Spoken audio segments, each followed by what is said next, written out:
De retour en direct de la Bourse au Disque, qui est la bande dessinée, la 35e du nom, et en direct sur les ondes de Radio Béton 93.6, après Radiohead et ce pont entre pop, rock et électronique. Nous allons même franchir un pas supplémentaire avec Daniel, qui va nous parler de la révolution digitale dans la musique, une philosophie de la musique de Harry Lehman. Paru chez Alia, un énorme bouquin que j'avais vraiment réservé pour Daniel. Je sentais que lui seul pouvait arriver à faire quelque chose dans ce livre. Mais j'aurais dû me méfier quand même. Parce qu'avec un titre pareil, je pensais vraiment que j'allais lire un opus, tu vois, consacré à l'influence du digital dans la musique, parce que c'est un peu l'objet du titre. Tu veux dire que le titre est trompeur alors? Ah oui, il est trompeur parce qu'en fait, de musique, c'est de la Neue Musik. Vous la connaissez, la Neue Musik? Ah, die Neue Musik, ja, das ist wunderbar. Eh oui, c'est quoi la Neue Musik? C'est Schoenberg, c'est Debussy. Eh oui. Alors déjà, je me suis dit, ça va être compliqué en fait. Donc si on n'a pas fait de musique, d'études de musicologie, on est perdu quoi. Ou d'allemand? Non, pas complètement. Ou d'allemand. Alors d'allemand, à propos des Allemands, en fait, ça fait 3 semaines que j'écoute des compositeurs allemands. Et pas Michael Schenker, Rammstein, comment il s'appelle, Paula Temple ou Accept. Non. Scorpion. Bernard Lang ou Scorpion. Bernard Lang. Vous le connaissez, Bernard Lang? Ah bah moi je connais. Tu le connais aussi? Ah oui. D'accord. Et puis Stockhausen. Lui, il est connu, c'est mon chouchou. Et avec lui que je comprends à peu près, en fait. Donc en fait, ici, on parle de musique savante. Et j'ai mis du temps à comprendre. Et puis j'avais pas non plus bien lu le sous-titre qui s'appelle qui indique une philosophie de la musique. Et en fait, de sous-titre, il aurait dû inverser Harry Lehman. Parce que la révolution digitale, il en parle, mais quand même, il consacre une grosse partie de son travail à la philosophie de la musique. Et ça, c'est un petit peu hermétique. Comme un Tupperware, enfin, c'est très compliqué à pénétrer quand même. Tiens, parce qu'il voudrait parler aussi. Non mais Jimmy sans micro, tu sais qu'on ne t'entend pas. C'était juste pour dire que c'était américain Tupperware, c'est tout. Oui, mais c'est quand même hermétique comme un Tupperware. Même si Tupperware, c'est pas allemand. Je suis pas allé jusque là non plus. Donc il faut avoir fait des études de musicologie pour comprendre quelque chose là. De philosophie. Et de philosophie. Ouais, les deux. Donc tu as besoin d'un nouvel intervenant peut-être. Ah oui. Tu crois que nous on est assez calés? Je crois pas, non. Mais alors quand même, il va m'aider aussi Valentin, parce que lui, Valentin, il a ce background que je n'ai pas. J'ai le diplôme. Il a le diplôme. Et alors Valentin, c'est un mec de Radio Béton quoi. Eh bah oui, c'est un vrai quoi, animateur de Radio pas Béton. un intermittent comme nous quoi. Donc ici, on parle de l'influence du digital dans la musique savante et qu'il n'y a pas du tout la même progression que dans la musique populaire, parce qu'il distingue populaire et savante. Alors après, savante, moi, tu vois, j'étais pas complètement au clair sur qu'est-ce que c'est que la musique savante. Souvent, je crois que ça vient avec l'écriture. La musique savante, ça a commencé avec l'écriture de la musique, quoi. La musique populaire n'était jamais écrite. Oui, déjà. Ça tombe bien, tu vois, on aurait dû le lire ensemble, parce que justement, il fait tout un chapitre, et il y a un chapitre intéressant sur l'écriture, sur l'évolution du médium de composition. C'est-à-dire, d'abord, on est sur quelque chose on en parlait tout à l'heure, de tradition orale, avant l'histoire de polyphonie, que du chant grégorien, avec les histoires de réverb sur les constructions architecturales. Et on passe à un stade de médium de composition avec l'écriture, c'est ce que tu dis, avec les 4 au départ, ça tu me... Les 4 piliers, ouais. Ouais, et 4 lignes, et après 5, les portées, où on peut indiquer des éléments, et des éléments de hauteur, quoi d'autre, d'intensité, de longueur, d'intensité, ouais. Puis après plein de choses, hein. Avec l'évolution de l'écriture, on a pu indiquer énormément de choses, beaucoup trop de choses d'ailleurs, je pense. Oui. Qu'en penses-tu? Et lui, je suis d'accord quand même avec toi. Et lui, Harry Lehman aussi, il est d'accord avec moi et avec toi. Et il le dit vraiment comme ça. Et il pense que on arrive à un moment où l'écriture comme médium de composition n'est plus pertinente et qu'il faut trouver autre chose.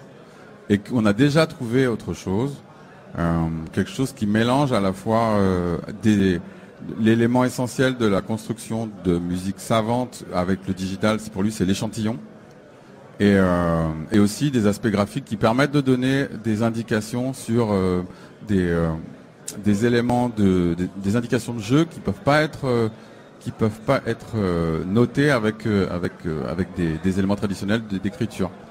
Donc pour lui, l'échantillon, c'est le central dans l'évolution de la musique savante et dans la révolution digitale, elle commence avec l'échantillon. Donc Steve Reich, normalement, je crois, avec Pulse, justement, c'était l'idée d'enregistrer un son, et puis après il le décalait légèrement dans cette pièce, et en fait ça créait une sorte de polyrythmie qui se créait et qui se décalait tout doucement sur 15 minutes, je crois. On est sur des expériences comme ça. Et ben moi, j'avais pas sélectionné Steve Reich parce qu'il n'en parle pas et je suis très discipliné. discipliné. Trop connu peut-être, parce que même moi je le connais, oui. Avec mon background Lalanne, je rappelle, donc c'est pas évident. Il y avait un extrait que j'ai sélectionné de Kreidler, Johannes Kreidler. Faut pas que je prenne cet accent, Daniel, c'est simple n'importe quoi. Qui a échantillonné, je crois, plusieurs milliers de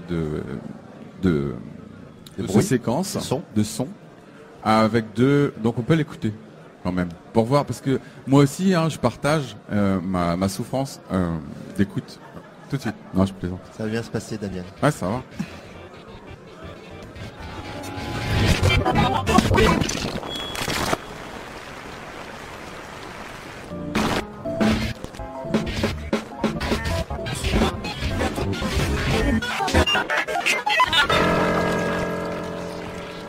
On comprend qu'on ait envie d'étudier ça. T'assistes à une carambolage. C'est pas fini, attendez, il y en a pour 34 secondes.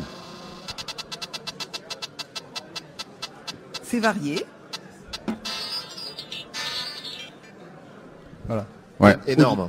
Au-delà, ouais. Breathtaking. Mais au-delà d'illustrer l'introduction de l'échantillon comme un élément central dans la révolution digitale de la musique savante, ça pose aussi des questions de droit d'auteur. Parce que Kreidler, en l'occurrence, il a envoyé cet élément-là à l'équivalent de la SACEM pour montrer qu'il y a une absurdité dans la gestion des droits collectifs.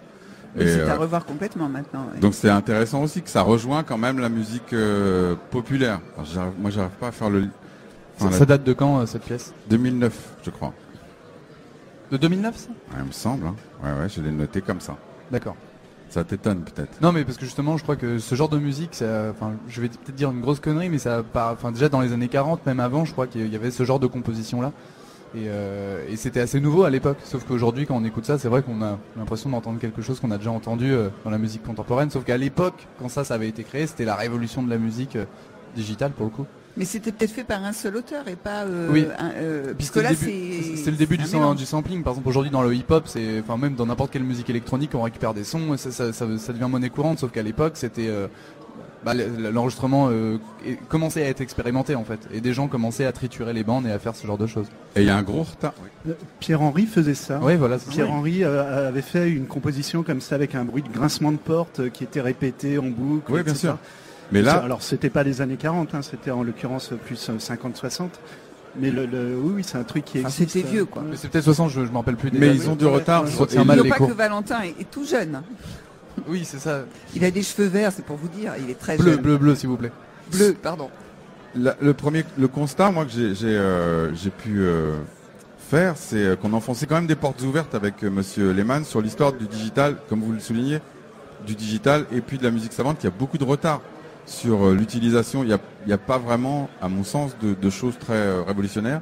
Et j'ai l'impression que cette musique savante, elle a 20 ans, c'est ce qu'il dit, 20 ans de retard sur au moins sur l'introduction du digital dans cet ensemble.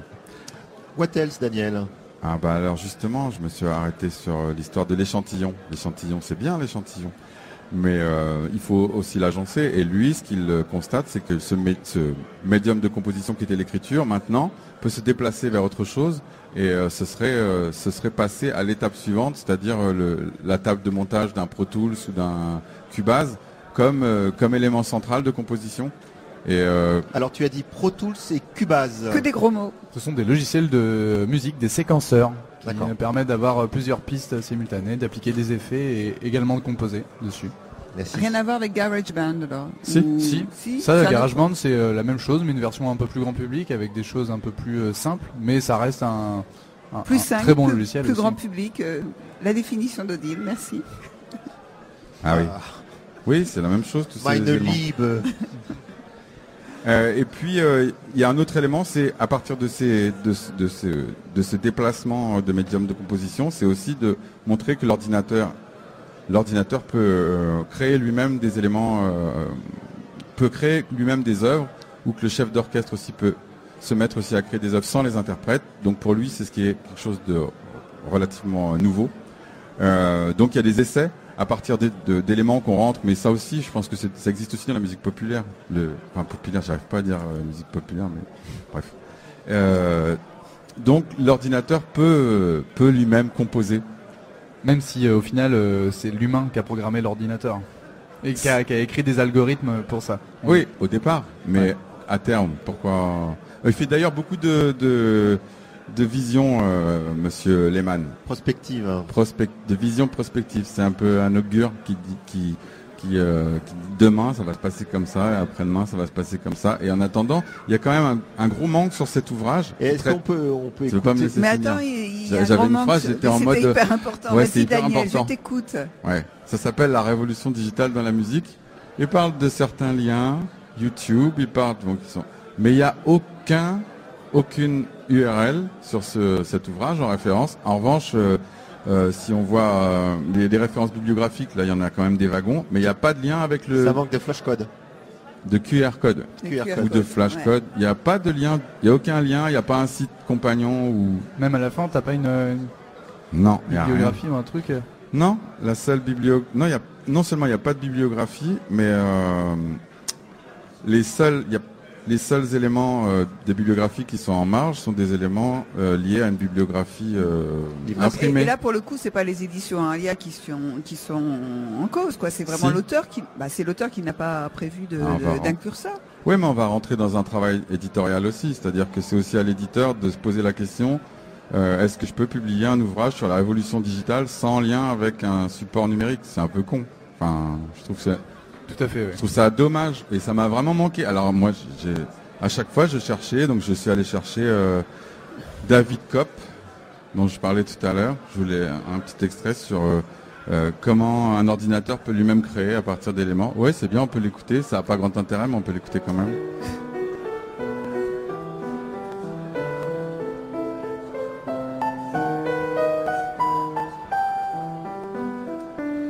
Moi, je trouve ça génial quand même.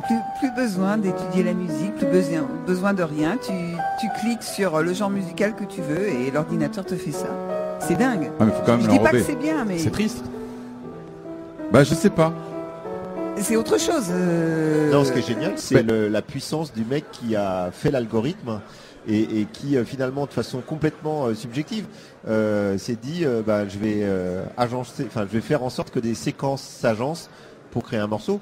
Mais finalement, quand un compositeur voit sa musique d'une façon peut-être cérébrale et après la traduit par des notes sur une quinzaine d'instruments, c'est le même vertige. Oui, de dire, à partir de rien, je vais créer. Sauf que là, on entend bien que ça ne propose rien de nouveau musicalement, qu'on est juste dans quelque chose qui pourrait être qualifié de médiocre presque, de quelque chose que pourrait c'est être du plagiat. déjà été fait. Plagiat. Pour l'instant, Oui. on verra dans 50 ans, mais...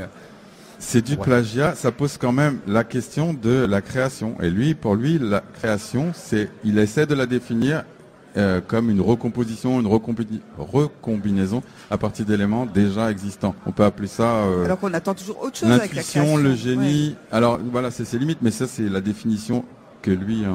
Mais alors moi j'imagine pour tous ceux qui font des vidéos qui ont besoin d'illustrations musicales sans payer de droits d'auteur exorbitants, ça c'est peut-être la solution, quoi. Tu veux une musique classique, tu veux des hautbois, tu veux du clavecin, etc. pour illustrer ta vidéo, paf, l'ordinateur te propose un truc tout fait.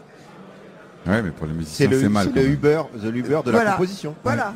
Je dis pas que c'est bien, je dis c'est pratique. Alors finalement ça devrait surtout réinterroger notre vocabulaire. Et que finalement les mots, composer, qu'est-ce que ça veut dire, interpréter, qu'est-ce que ça veut dire, et si tu as une musique comme ça qui est complètement synthétisée par un algorithme, il faudrait trouver un autre mot. Mais j'ai l'impression que c'est composer et pas créer. Composer, pour moi, c'est assembler. C'est la même chose. Je sais pas.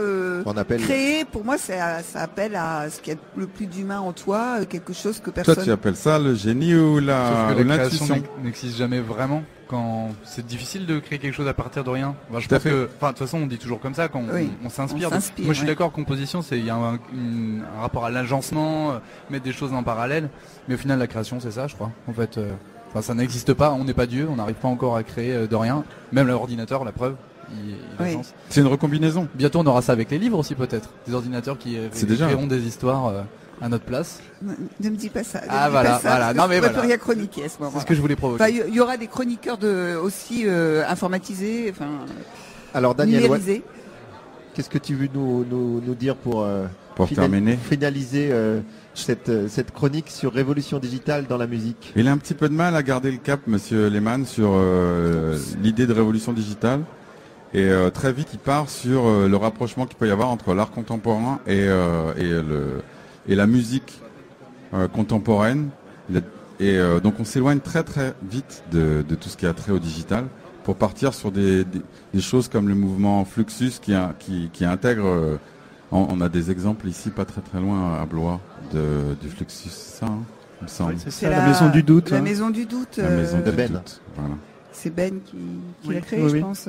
Exactement. Donc il fait ce rapprochement et on s'éloigne carrément du digital, ce qui est un peu dommage, même sa conclusion elle est quand même un petit peu bancale. Il fait ce rapprochement entre musique contemporaine et art contemporain, art conceptuel pour lui, et on rentre dans des arcanes qui sont un petit peu complexes, je trouve. Je voulais juste finir pour ce lien par une pièce de John Cage qui s'appelle 4 minutes 33 et qui est une œuvre les plus connues de John Cage, qui a été le plus regardé. Non, mais